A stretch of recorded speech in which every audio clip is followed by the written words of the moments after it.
The state of the race 8 months out, and could a third-party candidate shake up the field? All that and more now on Graf's Grievances.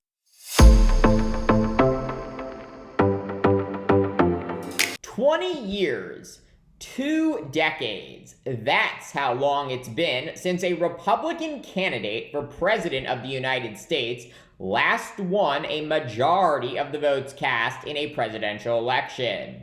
Yet despite this reality, America has elected a Republican president since 2004, when George W. Bush became the last GOP presidential candidate to win the popular vote. In 2016, despite losing the popular vote to Democrat Hillary Clinton by almost 3 million votes, Republican Donald Trump was elected president because he won the Electoral College. The entirely undemocratic process established in the U.S. Constitution by America's founding fathers gives greater weight to voters in small states than those in more populous states. And as America has become more politically segregated, with Democrats living in more populous states and Republicans becoming more dominant in rural states, the Electoral College has overwhelmingly advantaged Republican candidates. Hence, there is no question whether President Joe Biden or former President Donald Trump will win more votes this November.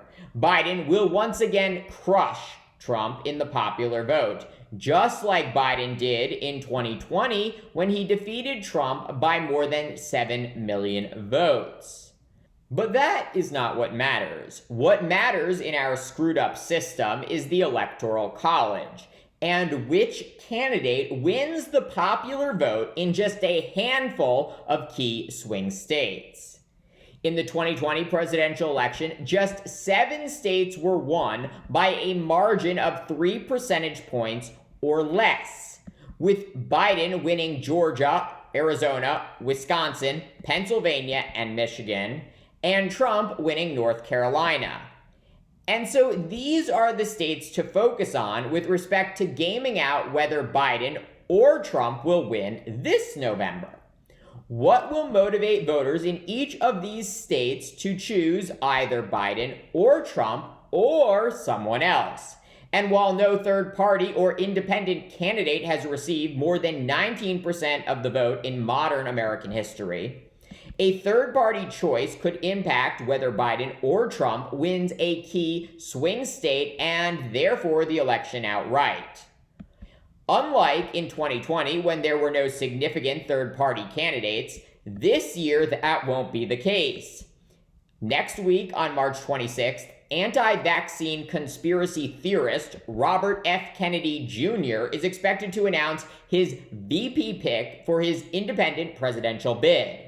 The move comes as Kennedy works to gain ballot access in all 50 states, and a super PAC supporting his candidacy says they have already collected enough signatures to get Kennedy on the ballot in at least Arizona, Michigan, Georgia, and South Carolina.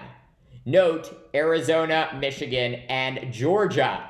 Key states that will all but certainly determine whether Biden or Trump wins a second term. In addition to Kennedy, a well-funded elitist group known as No Labels also plans to nominate a third-party presidential ticket. The secretive group has reportedly won ballot access in 16 states and is in the process of getting on the ballot in all 50 states. To be clear, Kennedy and whoever No Labels nominates are not going to become president. But if either ticket wins just a few thousand votes in either Arizona, Georgia, Michigan, Nevada, Pennsylvania, Wisconsin, or North Carolina, that could very well determine whether Trump or Biden wins one of these key swing states and the presidency. What is not, however, clear, at least at this point, is whether the presence of Kennedy and No Labels on the ballot will help Trump or Biden. While Kennedy's name obviously resonates with Democrats, his dangerous conspiratorial views do not at all align with Democratic values, and he has been shunned by virtually everyone in his storied political family. Meanwhile, No Labels, which professes to care about bipartisanship and is considering a unity ticket with a Republican and a Democrat, refuses to disclose its backers, who are reportedly big donors to the Republican Party and Donald Trump. All of this suggests that in order to win the presidency again, both Biden and Trump need to understand what specific issue or issues motivate voters in the 6 or 7 swing states this election cycle. Voters already know that Trump is racist, xenophobic, anti-Semitic, misogynistic, and transphobic. That sadly matters little in this race. Republicans gave up on winning the popular vote long ago. What matters is how Trump's policies will negatively impact swing state voters and their families. This is what Biden needs to focus on. Thank you for watching Graph's Grievances. Let me know what you think. Please like, subscribe, share. It really helps me grow this channel. And join me in the next one for more.